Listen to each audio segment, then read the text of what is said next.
Good morning and good evening, everyone.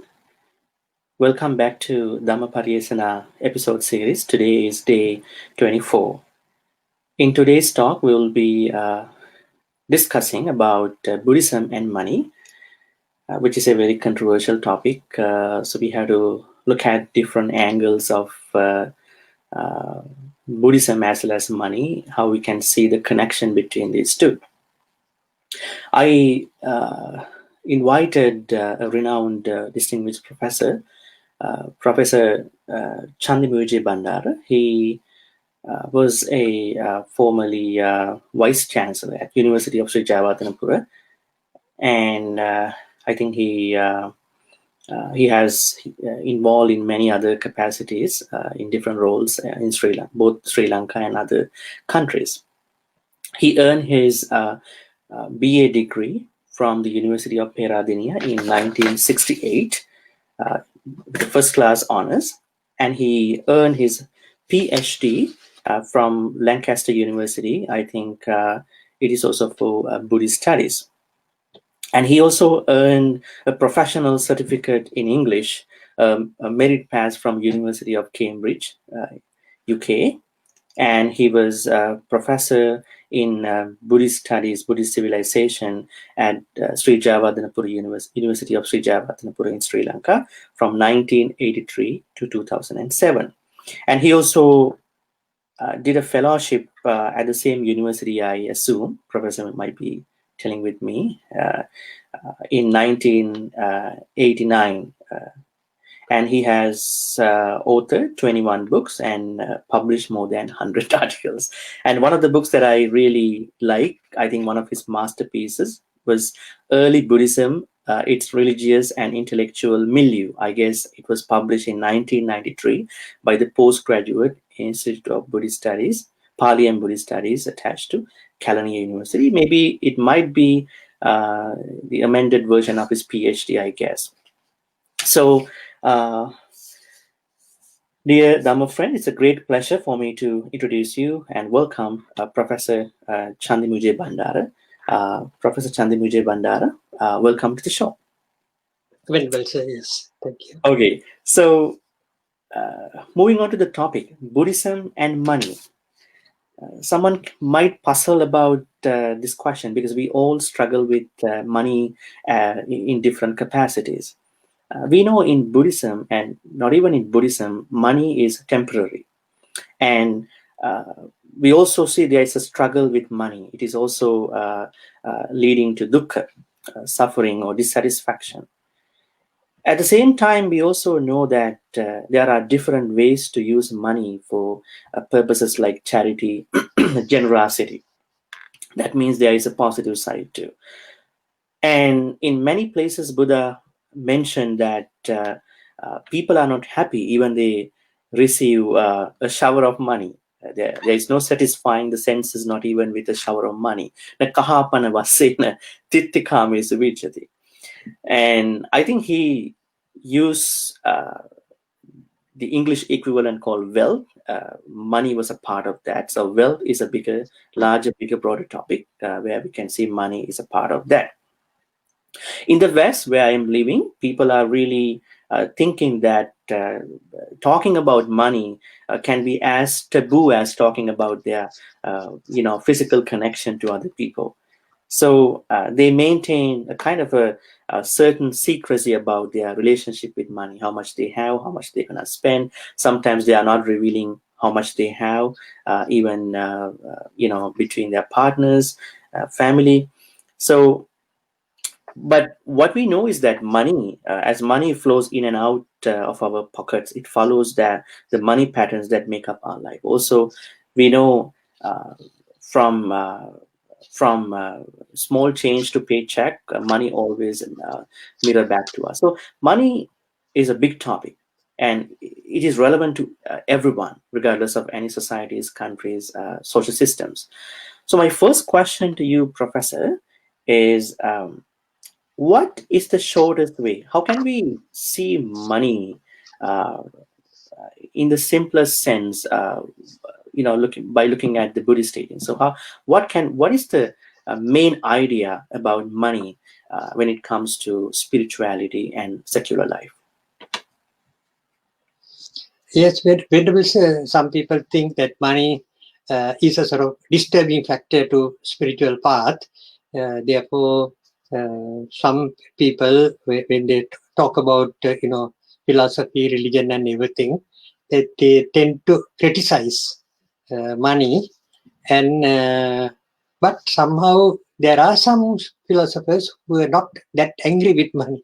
For instance, Schopenhauer said that money is human happiness in abstract. So there are some people who value money. Even Luther said money is actually the god of this world. So there are some people appreciate money, and in case of Buddhism, right, even though especially for Buddhist venerables, right, money is a symbol of attachment, and they think that it can be highly misleading. Therefore, it's better to keep away from money, considering the money is a serpent and all that. But however, in the practical world, in practical terms, money is something that we must always have.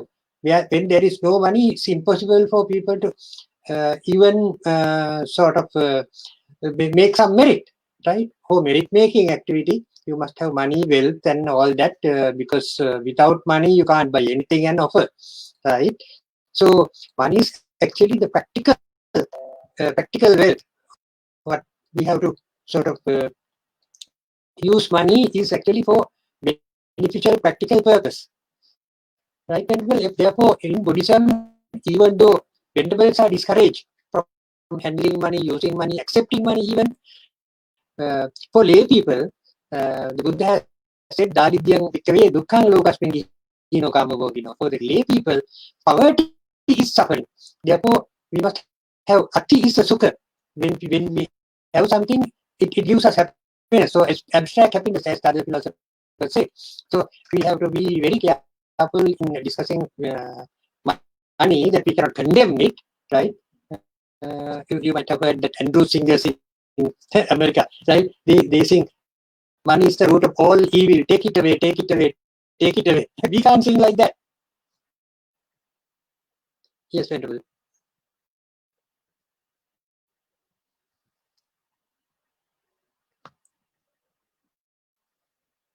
I don't hear you.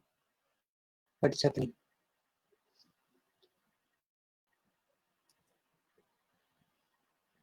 I think there's a technical issue. I think it should be okay now by now.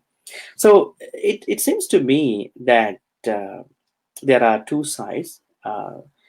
Looks like we need to balance out. That's We right, have to Venerable. We have to balance it. balance out the secular aspect of money with the spiritual aspect of money, and we should not sort of confuse these two, one or the other. People always pick one or the other. People always want to say, okay, I want to make money and I don't want to think about spirituality. So people who are more into spirituality, they want to think, I don't want to earn money, it's really evil, and I only pursue a life of spirituality. So it's always a chaotic thing. So anyways, now we understand the shortest way to understand the Buddhist perception about money is that we need some money. At the same time, we need to engage in spirituality. That is what we have to understand with your answer. I also want to ask you, can you name some of the key teachings about money or wealth in Buddhist teachings? Do you recognize few references that you can share with us so that people can take a look of those places about money? Yeah, Venerable, so the most perfect way that Buddha has explained the use and abuse of money is the four types of happinesses, four types of sukhas. He has mentioned when actually he was referring to lay people's life, and number one happiness for lay people is ati sukha. That the happiness that when you have money and wealth for your day-to-day purposes, ati sukha. That is that's actually described by the Buddha. That it's not the simply just money, but money earned in approvable, correct moral means. So that qualification is there, right? You can't, do criminal activities and be rich and then you claim I am a rich fellow. No, that's not approved by the Buddha, but Buddha says people who earn in Dhamma, people who in the righteous way, people who refrain from doing bad things and getting reasonably rich, then that people have a sukha called ati sukha, happiness of having, right? So the Buddha says the second happiness is the bhoga sukha, the happiness of enjoying what you have earned, your wealth, right? You consume it. The consumption itself, if it is carried on dharmic way, Buddha has in fact detailed how people can use it meaningfully, right? From his own home, treating his guests, his relations, and then even doing the religious duties, offering things to sort of your venerables. Like that, he has in detail he has instructed this is the way to consume your wealth. He has in fact warned people that fool people can be destroyed by money. So money destroys only fools, not the wise fellows. Wise people handle it carefully the wise way. So bhoga sukha, ati sukha, bhoga sukha. And then he says that there is another happiness called anana sukha, that when people don't have money, they in fact borrow it and they get indebted.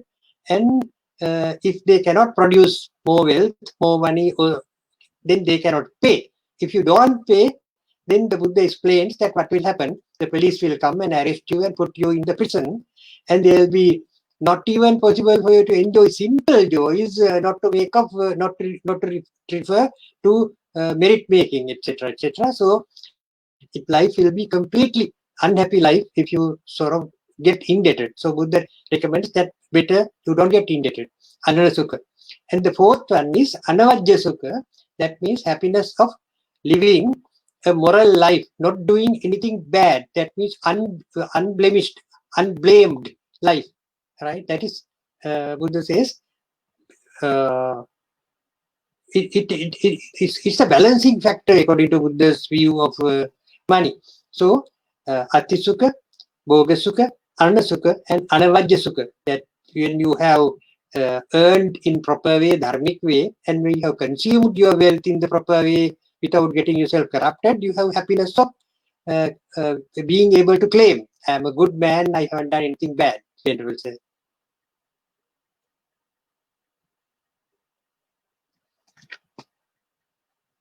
I have a couple of things that came up with your explanation. One thing is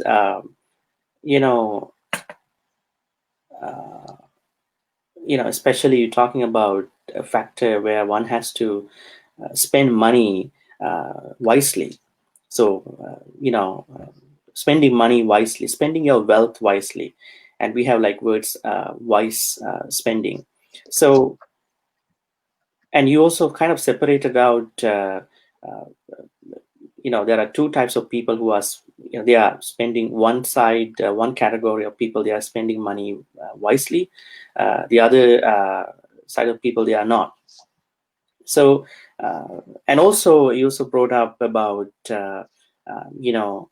we should not be able to not in debt. Now in the countries like in the West, in many other countries, people are using credit cards, right? And they don't use money, they don't use paper money. The reason is that they know that there are other issues like some thieves can take away those money, and it's really risky. So what do you think for people, because the literal meaning of not not asking a loan from a bank or something, for those people who might think that getting a loan is a bad idea. So how does someone who already got a loan, who is already on a loan, who wants to apply for a loan, understand this happiness of not being indebted? So how does someone can understand, materialize this point of view, your point of view? How such a person can understand this, borrowing money, getting a loan, using credit cards in terms of having that happiness? Well, sir, we have to sort of understand Buddha's statement in the time frame that he was in 2,500 years ago, actually 2,600 years ago in India, he was talking to people who didn't have a sort of highly developed banking system like today, and the investment was also not complicated like today. So in this complex world, right, when you have the banking system and the investments and the companies are formed with several people and then they borrow money from the bank, this is a different area. But however, we have to be wise in borrowing, because Buddha's main idea was to prevent people from getting sort of incessantly indebted, right? We have to be able to pay the debt. Buddha in fact explained that if you don't pay, these are the bad things that may come on you. So when you borrow from the bank, and you invest it, and so investment actually is praised by the Buddha. Buddha encourages people to invest. That's why people say that even if you are getting a salary, don't consume the entire salary, divide it into 4, and Dvihi Kambang Payoje, you can invest 2 parts. And today there is a developed, highly sophisticated system of investment by borrowing money from the bank and you put it into industry. And then if you are wisely handling your business, you can be every month you will be paying the bank back, and the banks are running on what you pay. Therefore, that in this modern 21st century context, we have to understand in that light. Therefore, Buddha is not completely discouraging borrowing money from the bank and putting on investment, and even the states like Sri Lanka, right, have to borrow money to develop our own country, because we don't have enough funds to do certain projects, and so we have to borrow from other people. So in that context, actually, getting indebted is something that we have to understand in context, in that 2,600 year context and 21st century context. We have to be careful not to get permanently indebted, not to refrain from paying back. If you refrain paying back, if you refuse to pay back, then you are in trouble. So Buddha wanted us to be away from that sort of difficulty, right? So that is why, yeah, Venerable Sir. Yeah, please go ahead. Yeah, please go ahead. I mean, that is why Buddha said that anana sukha is happiness. That even when you are indebted to a bank or some other sort of money lending agency, you still are worried whether I will be able to pay this in proper time, like that. But if you have not indebted, then you are completely happy. Okay, so it is not about applying for a loan, getting a loan. It is more about how you're gonna pay it back. So if you don't have a plan how to pay it back, it's really useless and futile to apply for a loan, and you are in a big financial problem. Yeah, you are not financially free. Yeah, that's a good one. Yeah, so okay, this is a part of the first question too, but I think we want to sort of like emphasize: can money be always evil? Can it be spiritual too? Should we escape our connection to money? So, because people always think money is evil, can it be spiritual too? How does someone who wants to balance out this evil nature of money and the spiritual nature of money, sort of understand? Yes, Venerable Sir, it depends on the way we are going to handle money. Because Buddha has, in one of his suttas, in Alagadupam Sutta, he has said, even though there is a serpent, there is a way that you can handle serpent without serpent turn around and bite you. Right? So money is also like that. That's why most probably that when the Buddha saw some money fallen, right, when he was walking in the road, he saw that some money sort of from thieves, that money the Buddha pointed to Venerable Ananda, said, "Ananda, do you see the serpent?" So serpent is actually you have to be very careful, especially for Buddhist monks. It's a serpent, but if in case that you have to handle a serpent, then there is a way to handle the serpent, right? You don't take from the tail, take from the head, right? Then serpent cannot turn around and bite you. So the same way, there is a wise way of handling money. If you are careful in handling money, if you don't get yourself intoxicated with money and then you think of doing all vices, people who are not wise, then they will go into vices. They think that they should pay money. For instance, in Parabhava Sutta, Buddha has said many avenues that people can misuse money and get indebted and ruin themselves, right? So Akkadutto, Suradutto, Itidutto, all this type of addictions. People get addicted to, for instance, the present day we can mention casino and other type of games where you put colossal amount of money and get lost. And then Akkadutto, Ittidutto, some people can spend money on women, right? And then Suradutto, people can spend money on drinking, intoxicant drinking. Like that, there are various avenues that you can destroy your fame, your happiness, and you get into utmost difficulties that you cannot, sometimes even you cannot think of coming out of the trouble. So terrible some troubles are.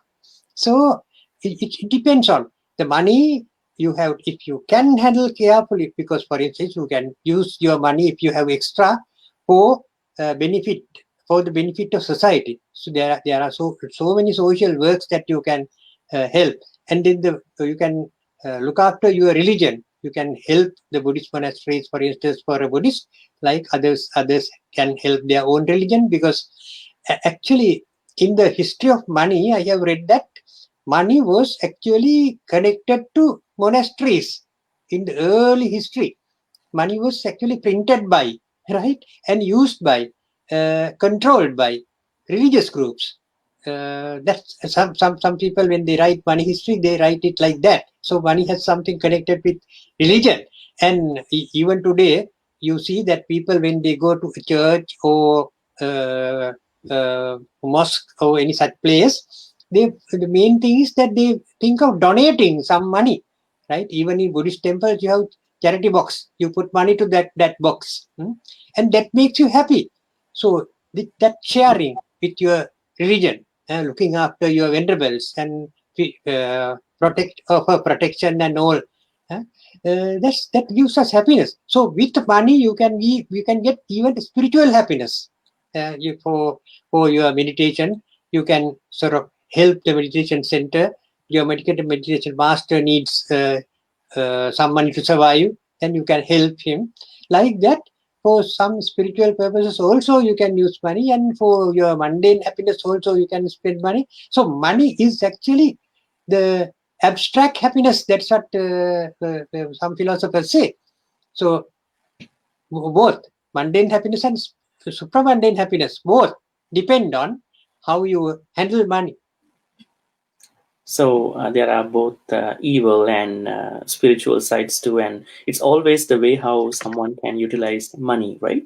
So, Professor, can you delineate a little bit about your reference to one sutta you said about you know kind of like utilizing money or wealth in 4 forms, and you said ekena boge punjaya, dihikam mampayojay, chatuttanchanidapi yapadasubhavis. So one has to set aside one's whole money in 4 brackets, and the first portion has to be spent on one's personal needs, and then 2 portions have to be spent on investment, and then the last portion has to save. Now the problem, Professor, in today's world, people, how do we connect this to people's salaries? I mean, people don't know how to materialize this whole thing exactly into their salary or whatever they gain every month. So people can say, I'm only taking 1 portion for myself, and I can invest 2 portion, and I only save for myself just 1 portion. Like in countries where they take a lot of tax out of the people's salary, they are not in a position to do that. So how do you suggest that this is the way we can incorporate income every month? So do you have any thoughts about it? Very wonderful, sir. That Buddha's instruction, as I formally said also, that is in that particular economic context, right? 2,600 years ago in India, right? People could actually spend only 1/4 of his earnings and invest half of it, and third they can put in sort of insurance form or savings, right? So that was possible those days. But today, to do it exactly is not possible. So you shouldn't try to follow its verbatim, right? With the Buddha's, we have to go by the essence of it. The essential principle that Buddha gives us is that don't try to consume entire earnings of yours, because there will be a rainy day. For that, you have to save. So you have to save and you have to invest as well. So these are the principles that we have to have in your mind, not the exact amount, right? So maybe it depends on your earnings. Sometimes some people find it very difficult to balance the expenditure because their salary is not that much, right? So And also they spend too much, more than what they earn. that's right. Some people do that. And Yeah. especially as you mentioned a little while ago, that many people have credit cards these days. It's a very dangerous thing, right? Because you never know that how much you spend. You are just give credit card and buy, and you go and buy a spree. And then later on, when the report comes after the end of the month, then you realize that you have spent more than what you need. Some people actually do spend on not even then we don't have credit cards. They buy things on credit, right? I know a person who was buying his liquor, right, from his workplace. I don't want to mention the workplace, but workplace had a tavern, right? They call it in decent times the faculty club, something like that.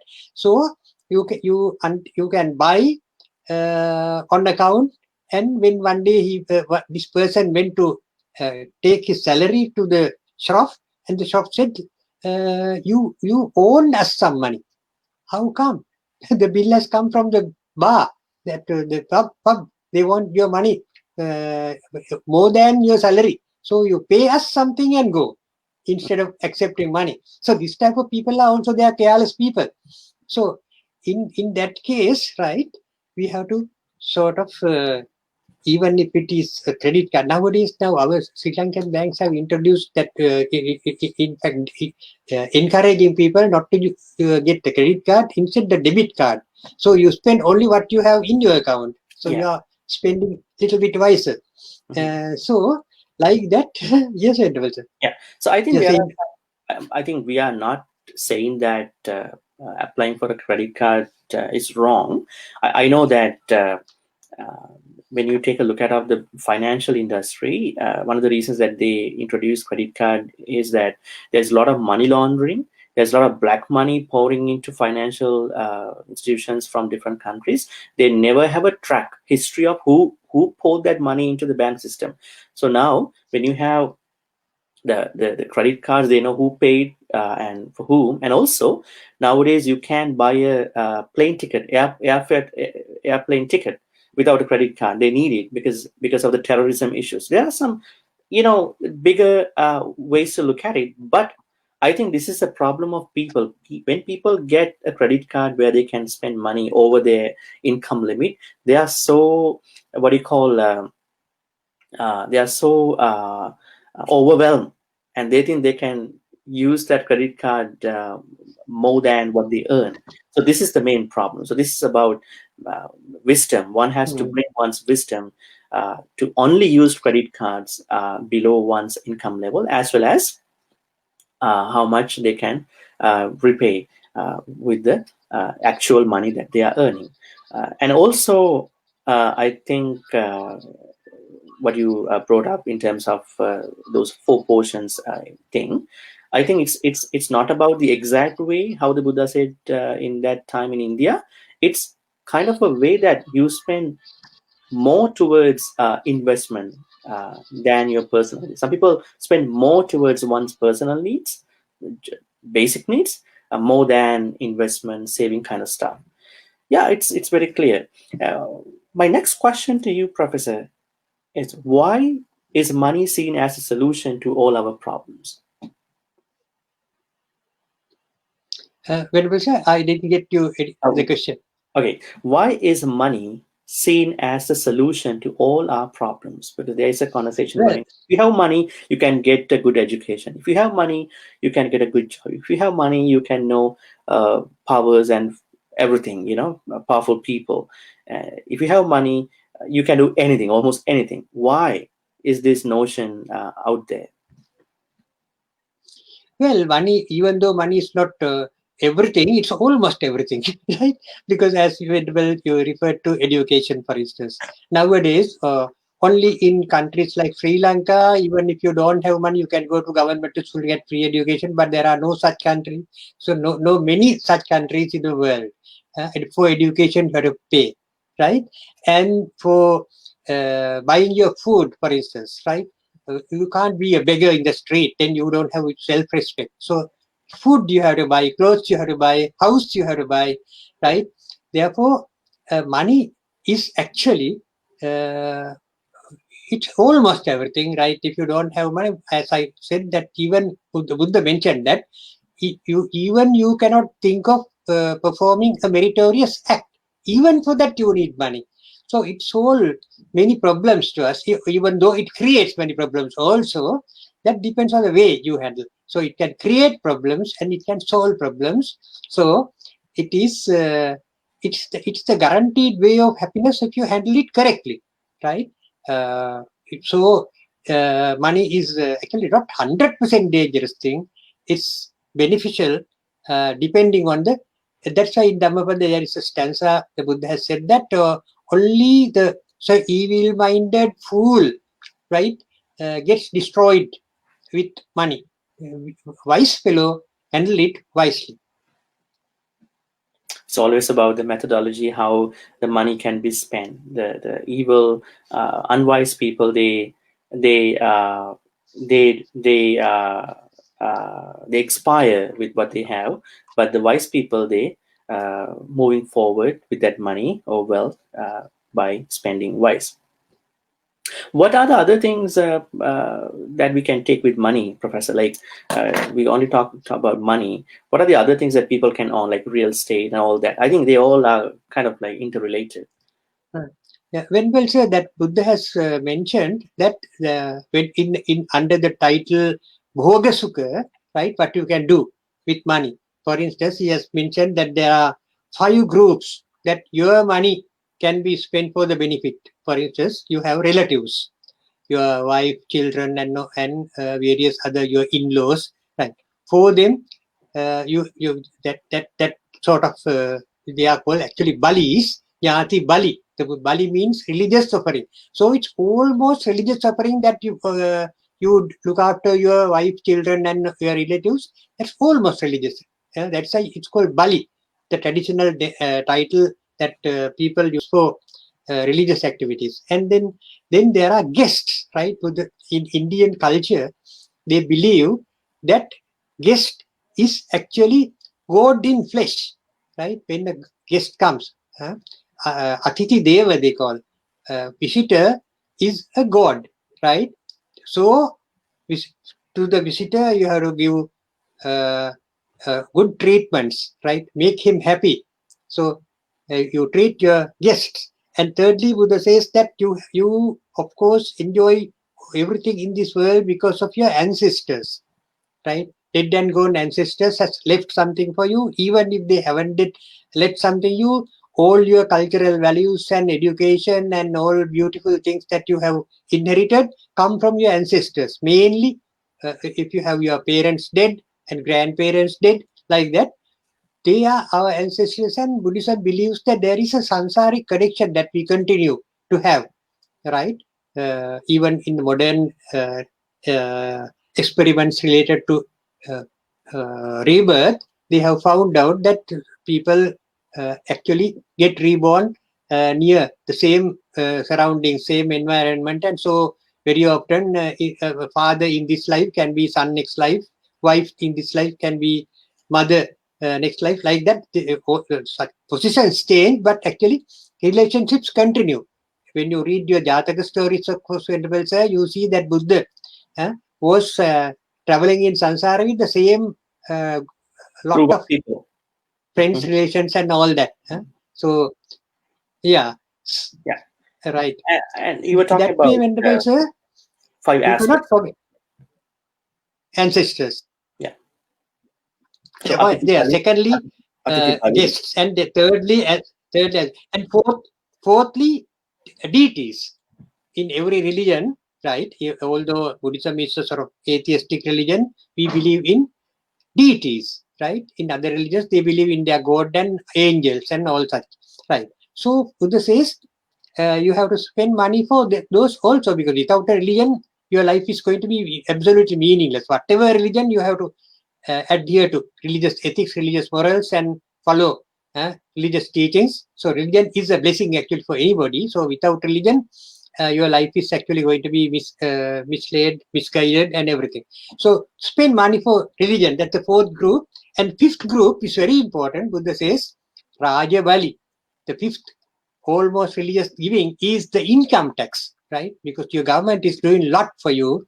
Without the government, the country, right, cannot progress, cannot actually be properly managed. So your government does everything because of government is considering, apart from using the King Ashoka's words, government is considering people are the children of the government, right? Save Manusa Paja Mama, Ashoka said, all human beings in my country are my children. So we must love government as our father, so we must pay income tax. You cannot cheat, right? So those are the 5 groups. Professor, out of these 5, aspects of spending money, I'm kind of concerned about paying tax. I think in some countries there are issues. Some people don't like to pay tax. They have some issues. I mean, without mentioning any government, any country, I'm saying that they are really angry about the governments don't do enough for them. Like in the West, we can see that the governments are doing, but still there are some people who are angry about it. So what we have to understand from your explanation is that we have to spend, we have to pay our income tax. We should not evade tax. So it's one of the things that Buddha asked us to do. Okay, my next question to you, Professor: why are we so dependent on something so abstract? In the past, it was gold, like a material. Now it has been conforming to paper money and coins. I think you also talk about it's because of this need to survive. But other than this survival, why are people so dependent on this abstract thing? I think then there are things like craving, some other mental issues also attached to this thing, this dependency. So what are your thoughts about why so many people so dependent on this abstract thing excessively? How do they sort of draw the line between this is my money just for my survival, and this is the money that I should not spend on my cravings? So how can they draw the line between their cravings and this survival needs? Well, Venerable Sir, craving is something that we have to control. Without control, there will be craving, hatred, and illusions. Lobha, dosa, moha are actually considered 3 evils, right? Even when the last economic recession, I read in one of the Japanese newspapers that they say it's because of 3 poisons. The Buddha mentioned these 3 things, and they recognized that these were the reasons for economic downturn. And therefore, craving, tanha, is something that we have to control.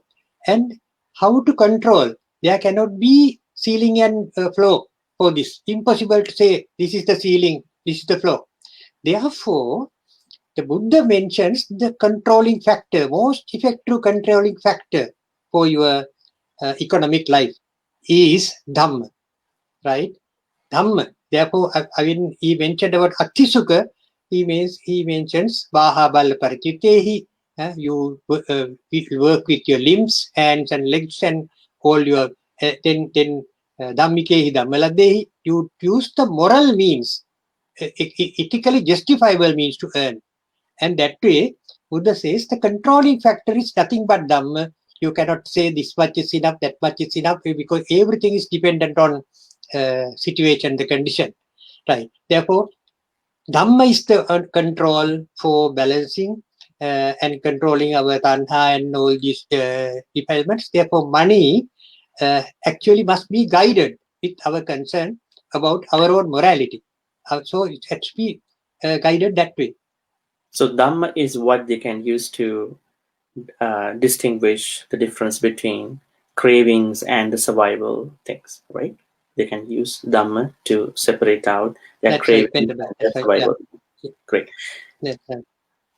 And also, Right, I know, yeah, there are people who mostly worry about their retirement. How can we deal with that anxiety, especially people who want to, like, I'm not talking about the people like in Canada. They have their pension scheme. Everybody's eligible to get this free government money. Now, in terms of other countries, I know there are other countries also, they have their own pension system. But when you think about an elderly person who is really anxious and worried about one's, time, when that person's spending, maybe just before that person die. So how does that person, plan? How does that person manage one's anxiety and then plan that? In fact, Venerable sir, that is the reason why Buddha was so insistent that you make some savings. Apadasu bhavishyati, right? Chatuttantya nidapaya apadasu bhavishyati. So put some money out, save that money for future. So actually, the having to retire is an apada, right? Because after that you cannot work, you don't have any income for your survival. Therefore, you must have something aside, kept aside, right? For your retirement. Nowadays, things have changed now. So there are many government jobs and company jobs that you can depend on the retirement salary, right? But those days in India, it was not possible. If you are not wise, not careful, you spend too much money for instance, let's say charity, right? It happened to Anath Pendika, right? Anath Pendika was, to start with, was not very calculative regarding how he spent. Therefore, even though he was a person who could cover the entire land of Jetavana with gold coins, right? There came a time that he was completely broke, and then he had given money for many people. He was not actually thinking of how much he gave to poor people, and some people have borrowed money from him and they have forgotten to pay. They refrained from paying. So the story goes that one of his previous life relations, now deity, right, intervened and reminded another Pendika of the places that he had given money, lent some money. And he went, actually, this deity herself went to the houses of those people who have borrowed money and forgotten, and reminded them, must pay back, pay back, pay back. So then another Pendika became rich again. So after that, he was very careful. He was thinking of the way to spend. Right? Formerly, he was so pious, so kind, that he never thought that he would be in a position like this in a future day. So in Buddhism, the Buddha has instructed people to do have some savings, and that will be helpful. So you must know that in advance that there will be a day that you cannot work, you will be sent on retirement. So planning is actually absolutely necessary. So Buddhism encourages people to plan their life. You have a plan and work that plan, then you are not going to be in trouble. It makes sense. It means that one has to prepare oneself for old age. So one has to have a good plan about retirement. So that's what you've been saying. Okay. Professor, the other thing that I wanted to bring up is when you talk about money and craving. Now, a lot of people, they are donating money to temples, monasteries. So on one side, the monastery is getting a big chunk of money.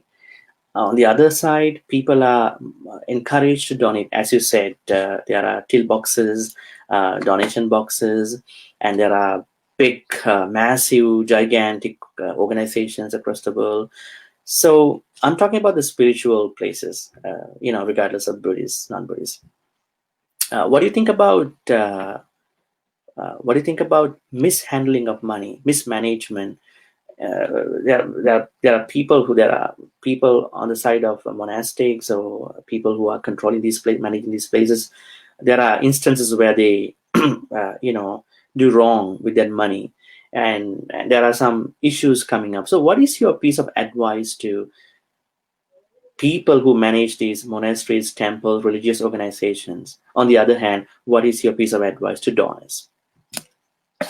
Right, Venerable Sir, the Buddha in fact knew that money and wealth can be corruptive for monastics, right?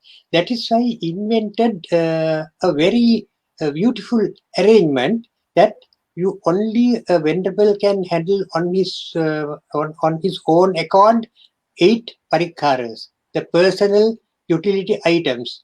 So there are only 8.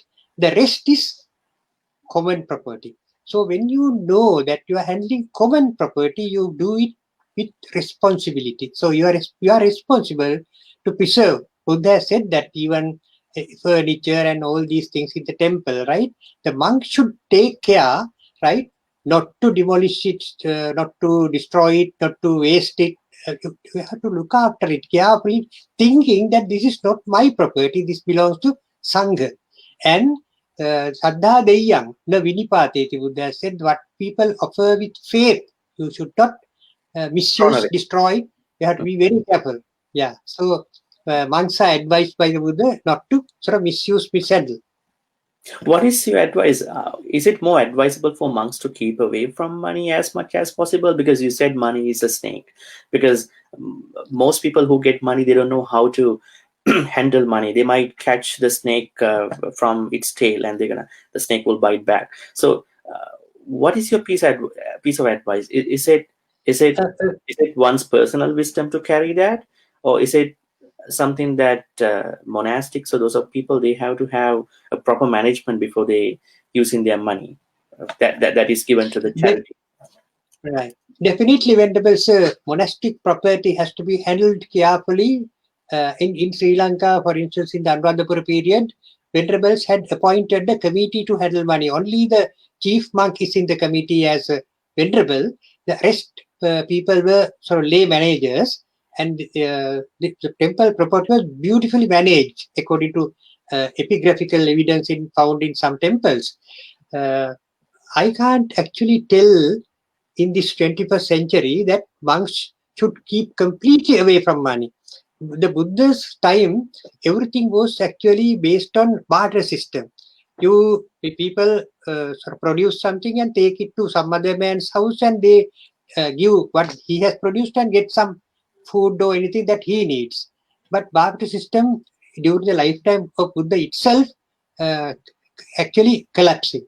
So using money came into prominence. But it was sufficient those days that Buddhist monks actually can depend on people's food and clothes and all these fourfold requisite offerings. But gradually, the people came to use money, and money became so fluid that it was not something that monks' greed will increase just because they have some usable money. So money can be used as it's a liquid thing. So today in this 21st century, handling money will not actually corrupt a Buddhist monk if he is wise. Actually, we believe that if someone enters the monkshood with some wisdom, and he is not going to be sort of someone who is collect too much money and get greedy, because he is committed to common work, people's benefit. So he can actually handle some money without getting too attached to them. It will not corrupt him if he is wise. So today, of course, we can't insist Buddhist monks should not handle money, because there are so many complicated things that they have to meet. For instance, if you are in Canada and you have to come back to Sri Lanka, right? So you have to buy your air ticket, and on the plane that you have to buy some certain things, and from the airport you have to hire a car and you have to pay. So these are actually for your practical use. Therefore, the monks have to be very wise in handling money, not to get unnecessarily very rich and millionaires, and no need to do that. But for their day-to-day purpose, right? Lay people, that's why offer money nowadays, that even in Singapore, Malaysia, they offer a red cover after any meritorious act, almsgiving or something, a red cover, because they know this money will not be misused. Whatever we put into the charity box, we know will be spent for the maintenance of the temple. That because monks are generally in Theravada countries, monks are unmarried. In Mahayana countries also mostly unmarried. They don't have families. So whatever good thing they do it for the society. They do it for the benefit of their lay devotees. Those who look after them, they look after back their temple, and this is a sort of mutual beneficial arrangement. So, without disrespecting people who only know the Buddhist texts about Vinaya, in the Vinaya we know there are many teachings about not to accept gold, silver, and money. But Professor was talking about from a social point, because society that the Buddha had at that time is not anymore existing. So, so we have to sort of see what are the possible good ways to maintain this practice. Now, one of the other examples, Professor, is medication. There are monks who are really sick, and they need there are no devotees who can afford his medication, so they need some money. But I'm not saying that monks should touch money, but because the needs have come on top of the Vinaya rules, so one has to understand, one has to find out this flexibility. But as you said, they are not there to make it a business. They are not there to become billionaires, trillionaires. They are there just to survive. They survive only for you, only for the lay people, because lay people are the communities that are highly benefited from these things. So we had to sort of think about this small thing, not encouraging monks can earn money, monks can get money, not that thinking, but depending on how things happen, monks have to survive in a way, but not have should not have a craving towards money, because craving for money is suffering, as we see with the lay people too. Professor, we have come to the conclusion. What are your final thoughts? I think in here you can bring up something. What is the general perception we as Buddhists or non-Buddhists we should have about money, and how should we handle it, in short, and what is our purpose of having money? Yeah, Venerable Sir, the Buddha has given us very clear guidelines on how to handle money and wealth.